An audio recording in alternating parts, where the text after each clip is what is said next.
देखिए, हर चुनाव के बाद में, क्योंकि चुनाव में पराजय का रिकॉर्ड राहुल गांधी बना चुके हैं,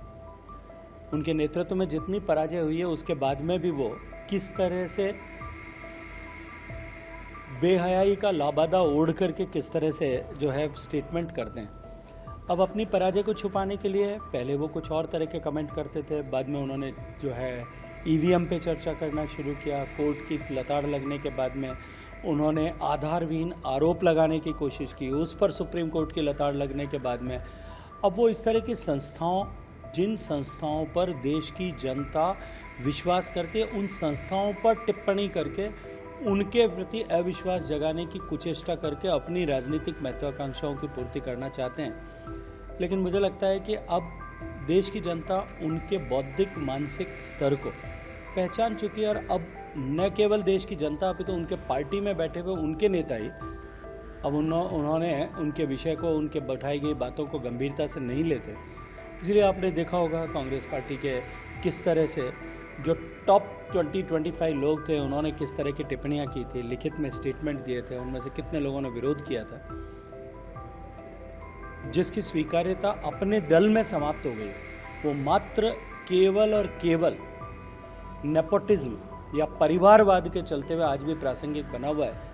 और वो इस तरह की टिप्पणियां करके देश की जनता की कुछ सहानुभूति लेने की कोशिश करते हैं। लेकिन मैंने जैसा कहा कि न उनको देश भी उनको जानता और पहचानता है और उनकी पार्टी के लोग भी उनको मानते नहीं हैं। ईरान और इजराइल के बीच में जो युद्ध चल रहा है उसको लेकर के कांग्रेस और कांग्रेस पार्टी के नेताओं ने जिस तरह का गैर जिम्मेदाराना स्टैंड लिया है, मैं उनसे कहना चाहता हूं कि माननीय मोदी जी के नेतृत्व में हमारी नीति कि भारत मात्र भारत के हितों को प्राथमिकता देते हुए ही अपने विदेश संबंधों को निर्धारित करेगा और साथ साथ में हम किसी भी तरह के ऐसे विषय में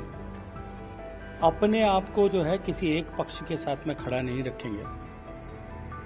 हम बिल्कुल भी इस तरह के किसी द्विपक्षीय इश्यू में अपनी सहभागिता या अपनी किसी तरह से भागीदारी नहीं करेंगे। केवल और केवल भारत के हितों को प्राथमिकता देते हुए हम पूर्ण रूप से निरपेक्ष भाव से काम करेंगे और मुझे लगता है उसी के चलते हुए आज भारत की प्रामाणिकता, भारत की एक्सेप्टेबिलिटी और भारत की आवाज, ये तीनों